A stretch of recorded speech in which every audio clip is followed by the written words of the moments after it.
Le département de l'Ardèche est cité en France comme étant un des premiers pour sa politique vers les personnes âgées.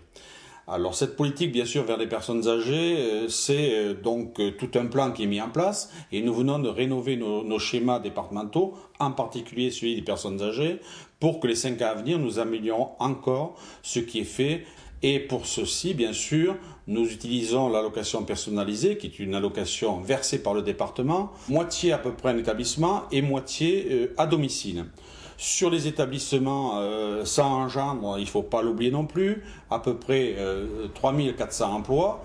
Et c'est aussi donc un développement et un maintien économique sur l'ensemble du territoire.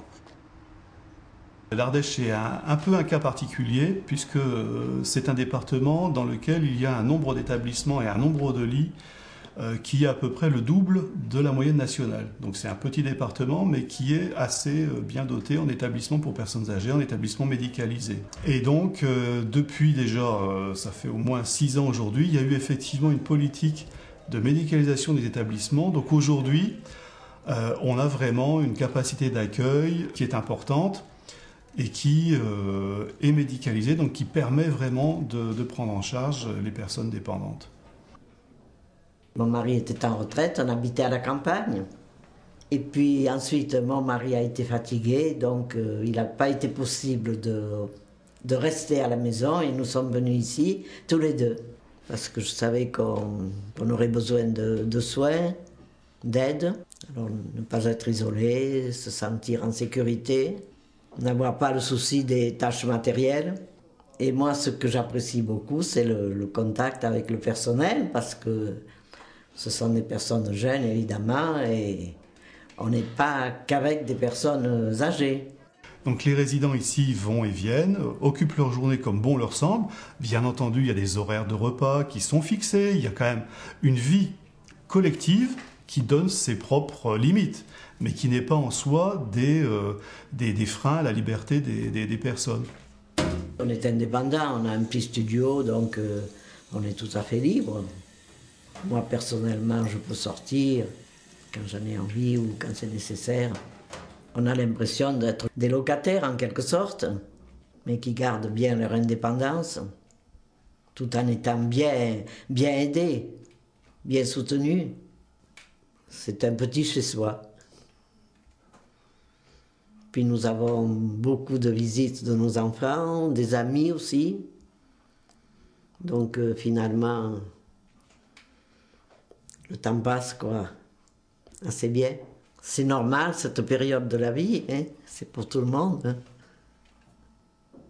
C'est un moment, comment dire, où on a plus le temps de la réflexion, de la vie intérieure. C'est vraiment une phase de vie. C'est peut-être la dernière, mais c'est une phase de vie quand même. Je participe au Conseil de la vie sociale. Alors en ce moment, on parle beaucoup des travaux qui se font. Par exemple, du choix des carrelages, des lampadaires. Je participe aussi à la commission restauration, une fois par mois. On parle surtout des menus, du service en salle à manger. Il y a aussi un petit groupe de presse, donc un journal qui paraît chaque mois, et nous participons à sa rédaction. Parfois on me pose la question, mais est-ce que vous languissez, les jours sont longs? Eh bien je dirais non, sincèrement. Je dirais toute sa vie on a quelque chose à apprendre et quelque chose de nouveau à vivre.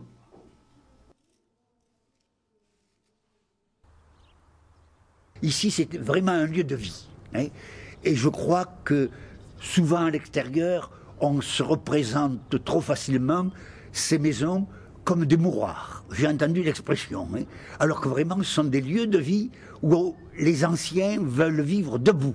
Debout les anciens. Hein, parce que je préfère le terme ancien qu'au terme vieux. Vieux, ça a un côté un petit peu pessimiste. Tandis qu'ancien, il me semble que ça nous revigore un petit peu. Nous avons la chance d'avoir une animatrice toute jeune, qui est ardéchoise, qui est proche de nous. Et nous avons beaucoup d'activités dans la semaine. Depuis la lecture du journal, en passant par les jeux de société, les jeux de mots, le Scrabble, la coinche. Et puis, nous avons la chance d'avoir un minibus qui a 7 places et nous participons à des rencontres des résidents des autres maisons de retraite de la petite région. Et nous recevons aussi des visites. Par exemple, je crois que c'est le mardi après Pâques. Les enfants de la crèche sont venus nous rendre visite. Ça a été de part et d'autre une explosion de joie. Moi, je vous dis personnellement, je n'ai pas langui une seconde ici. L'établissement Les Myrtilles est confronté, comme beaucoup d'autres établissements, à la question de la mise aux normes. Donc, nous avons réfléchi par le biais d'un comité de pilotage à la question de la rénovation et l'extension et de l'humanisation de la maison de retraite. L'objectif, c'est de pérenniser cet établissement dans le temps, de vraiment se tourner vers l'avenir et d'avoir un projet fédérateur autour duquel les salariés s'engouffrent et s'engagent pour leur avenir et l'avenir de nos résidents. Nous avons la chance d'avoir des employés à notre service qui sont très serviables, d'avoir des soins infirmiers en permanence pratiquement, de savoir qu'il y a des veilleuses de nuit qui viennent donc 3 fois la nuit voir si tout va bien. Alors que si on est chez soi, on n'aura pas cette chance. On l'a ici. N'importe quel habitant de ce territoire se doit d'avoir une réponse la plus adaptée et d'être à même de bénéficier de soins et de prise en charge, qu'il y a une équité, et c'est en ce sens-là que le service public se doit d'aller au fin fond des hameaux. C'est ce que nous faisons dans le cadre déjà du service de soins à domicile, qui repère l'isolement et les situations de précarité, voire même de dangerosité, qui, en amont, prépare une admission dans l'établissement. Mais il faut que l'offre que nous proposons soit la même pour tous et qu'elle soit surtout adaptée en termes à la fois de qualité, mais aussi de prix. Mais je crois que ce qui illumine un petit peu, peut-être les plus anciens et les plus handicapés, c'est de se sentir aimés.